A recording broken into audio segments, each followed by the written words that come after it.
So I didn't show the LED portion, but this is for a different project. It's going to be basically the same method. What I did is I took a resistor and I soldered it onto the LED, and then put wires on it and some heat shrink, and then I epoxy it onto a piece of metal. And that way, because the pumpkin is metal, I can just put a magnet on there, and then this will hold in place, and I can move it around to different locations. So that's what I did, and that's how I got there. So there he is in all of his glory.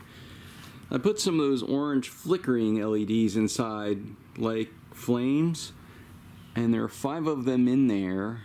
I put the guy in this hand, and the rest of the guys are working on it. I think we're going to put a Reese's cup over here. Anyway, I wanted it to be orange so that it was more like a pumpkin since I didn't paint it. But as you can see from here, the orange lights are pretty unimpressive, so I'm hoping that'll improve with dark. In which case I'll get you another nice blurry video.